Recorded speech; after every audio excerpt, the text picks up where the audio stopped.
When's the last time you gave or received bad news? Maybe it was, hey honey, I got the new car. Good news, it's only 15% interest. Or hey mom and dad, I dropped out of school, that whole full ride scholarship thing. I don't need that. I'm gonna actually pursue a career as a musician. Meanwhile, you know, like 2 chords. Hey, this place is known for its wings, and so I got you a salad. Nobody likes getting bad news or giving bad news.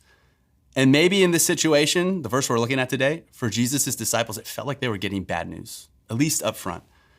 But before we get there, I want to kind of paint a picture of what it's like to be them in this moment. And so picture yourself in their shoes. Jesus shows up at your workplace. He says, follow me. And so you take that big step out of whatever it is you thought the rest of your life was going to look like, and you follow him around for a couple years. And you see him do incredible stuff in that time frame. He heals people. He does miracles. He walks on water. He amasses all these other followers and people who aren't really a fan of who he is. And then this guy who talked all the time about expanding his kingdom here on earth dies a death on a cross, a criminal's death. And you probably wonder, what does it look like to follow Jesus now? He's gone, he's out of here. And then Jesus comes back from the dead, and it's crazy. And you find yourself thinking, man, I just get to follow Jesus again now. It's gonna look exactly the same. And yet Jesus hits you with this news. He says, I'm leaving. That mission I talked about, that's yours now. But he leaves us with this promise. Sounds like bad news up front, but really is a promise we can lean on.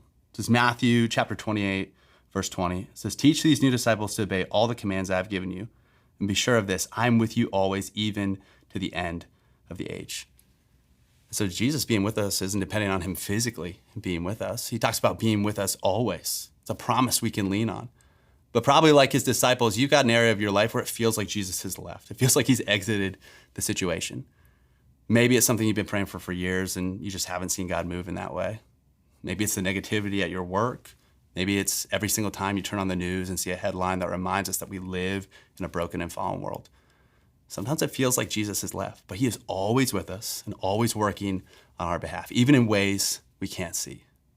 And so today, ask him to show you how he's really right next to you, how he's promised to never leave you, and be expectant of that truth. Lean on that promise in a brand new way.